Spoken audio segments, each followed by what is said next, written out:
Hello everyone. आज मेरा topic है प्रियंका चोपड़ा की ये बुक अनफिनिश्ड बिजनेस। ओके, ये प्रियंका चोपड़ा जोनास का ये अनफिनिश्ड है, ये उनके लाइफस्टाइल स्टोरी है। इस पे ऊपर अभी स्टोरी शुरू होती है मिस्टर जोनास जिससे उनकी शादी हुई। उन्होंने फर्स्ट उनका एक्सपीरियंस शादी के बाद बताया है कि हमारे एज के छोटे एज से मैंने शादी किया है, पर जैसे वो कह रही है कि उनका नया जन्म हुआ है, उनके साथ वो भी छोटी हो गई है। मतलब बहुत अच्छा लग रहा है। एवरी एक्सपीरियंस शी शेयर्स, जो भी एक्सपीरियंस है उसका वो काफ़ी अच्छा है और वो काफ़ी उसमें घुल मिल रही है।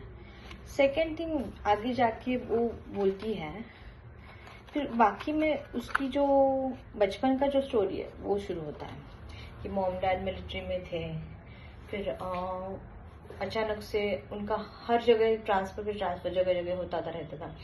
फिर स्टडी, स्कूल, फ्रेंड्स सब अलग रहता था, तो उसमें चेंज हो जाना। हाँ, और फैमिली काफ़ी फॉरवर्ड थी, नाना नानी थे साथ में और बच्चों को वो संभालते थे। ये लोग जॉब पे रहते थे हमेशा, हर वक्त। मतलब अभी मिलिट्री का जॉब मतलब डे एंड नाइट कभी कभी ड्यूटी आ जाती थी।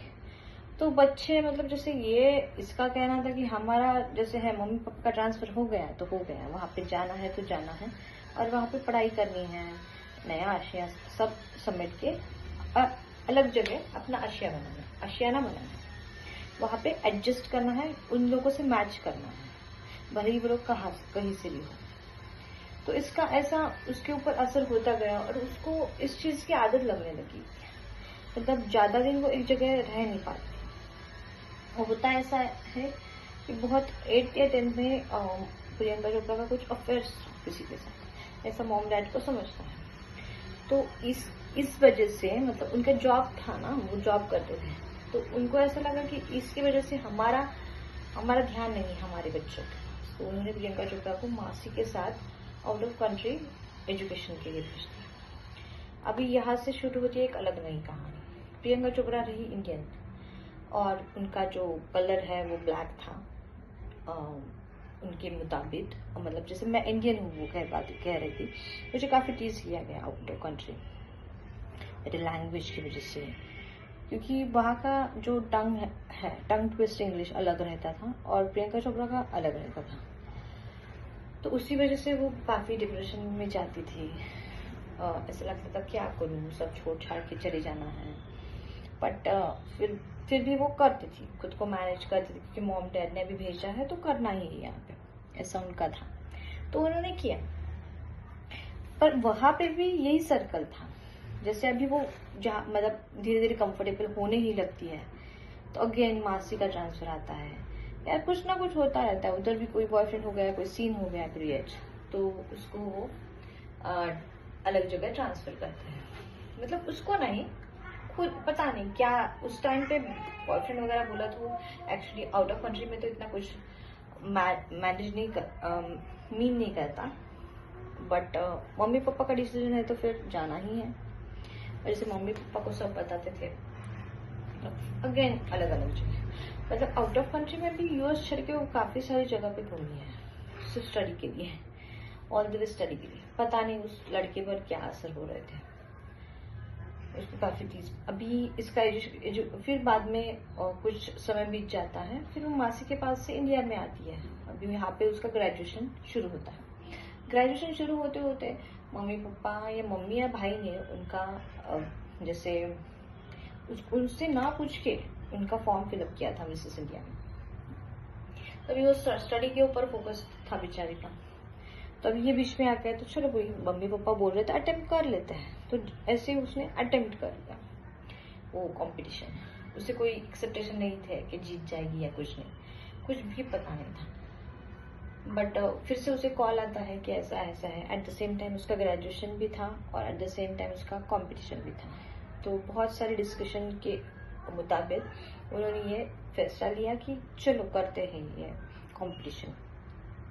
ग्रेजुएशन तो क्या फिर से आके अटेम्प्ट कर सकते हैं, ऐसा उनका था। तो वो कंपटीशन के लिए जाते हैं और वहाँ पे काफ़ी सारे कॉम्पिटिटर्स थे उनके, मतलब अच्छे अच्छे मॉडल्स वगैरह। तो वो थोड़ा सा डर रहे थे वहाँ पे कि इतने सारे कॉम्पिटिटर्स हैं, मेरा क्या होगा, डर लगता ही है ना।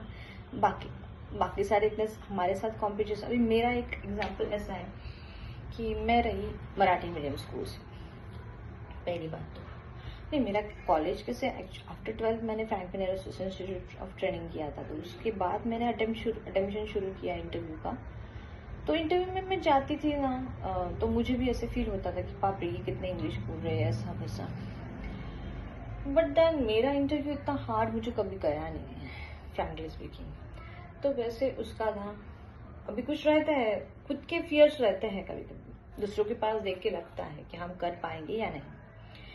मेरा ऐसा था कि मैं टाइम मैनेजर तो अच्छी थी, टाइम से पहले अपना मेकअप करके सब बैठती जाती थी, पर वो मेरा टाइम मैनेजर मेरे लिए गलत साबित होते जाता था, क्योंकि मैं अच्छे से मेकअप करके बैठती थी टाइम पे इंटरव्यू के। हाँ, इवन मैं आउट ऑफ नासिक से जाती थी मुंबई पुणे में, जल्दी से जाके पूरा मेकअप कवर करके शांति से बैठे थे। पर वहाँ पे शांति से बैठते बैठते मेरे में कॉम्पिटिटर्स देखती थी ना, तो मैं थोड़ा सा डिप्रेशन मोड में जाती थी। मतलब डिप्रेशन मोड नहीं कह सकते उसे, थोड़ा निगेटिव मोड में जाती थी कि भाई इतने सारी सुंदर सुंदर लड़कियां हैं, क्या मेकअप किया है, कैसे इंग्लिश बोल रहे हैं, कैसे सडनली सब ये कर रहे, बिहेव कर रहे हैं। तो ऐसा लगता था मुझे कि मैं सिलेक्ट हो पाऊंगी या नहीं। पर फ्रैंकली स्पीकिंग मेरे इंटरव्यूज काफी अच्छे जाते थे।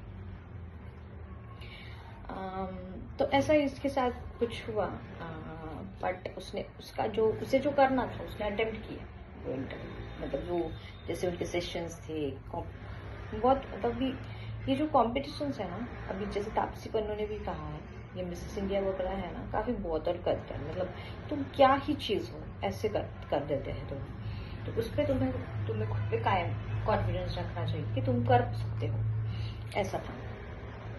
तब ये प्रियंका चोपड़ा ने कर लिया, बन गई एरोस्पेस नहीं, बन गई वो मिसेस इंडिया कॉम्पिटिशन, बन किया उसने पहले इस अटेम्प्ट में। तो अभी काफी सारी ये खुशियाँ, और एक तरफ ग्रेजुएशन भी रह गया था, तो उसने वो भी कंप्लीट किया, आई थिंक सो। फिर जैसे मुंबई में रहने लगी, क्योंकि काफ़ी सारे जैसे अभी कंपटीशन जीता है तो उसको फिल्म्स के प्रपोजल्स आने लगे। स्टडी एक जगह रह गई थी। फिर मतलब जैसे फिल्म्स करने हैं या नहीं, फैशन जैसी फिल्म्स वगैरह, काफ़ी सारे अच्छे अच्छे प्रोजेक्ट्स उसको मिलने लगे। वो भी उसमें सब डिस्कशन करके वो जाते थे। पर उसने मुंबई शिफ्ट हुआ, फ्लैट लिया। मतलब पहले तो मम्मी रहती थी उनके साथ, बट मम्मी का जॉब देख के वो मैनेज नहीं कर पा रही थी। ऊपर से उनका भाई भी छोटा था, तो उनके साथ भी कोई चाहिए था। तो प्रियंका चोपड़ा ने अकेले रहने का मैनेज कर लिया। मतलब जैसे बैचलर्स के साथ रहती थी, कोई एरोस्पेस था साथ में, बहुत सारे थे उसके साथ में। तो प्रियंका चोपड़ा को कुछ ध्यान में नहीं था कि वो यहाँ पे अपना करियर बनाने आई है। बट जो साथ में थे ना, उनके साथ लाइफ एंजॉय करना है, बस इतना उसने सोच लिया। तो कभी पब में जाना, ये करना, वो करना, ये सब चालू रहता था उसका। But at the same time उसके साथ जैसे पिक्चर्स भी बना रही थी, तो धीरे धीरे अच्छे अच्छे पिक्चर्स मिलते गए उसको, वो आगे चल गई। और एक्चुअली पेरेंट्स का भी सपोर्ट उसे काफ़ी अच्छा था, इसलिए उन्हें सब कर लिया। पापा का जैसे पापा एडमिट हो रहे थे, वो कैसे हॉस्पिटलाइज हुए, कैसे हम बाहर खड़े थे, वो सब कुछ बहुत बड़ी स्टोरी है इसमें, मैं आपको इन शॉर्ट बता रही हूँ।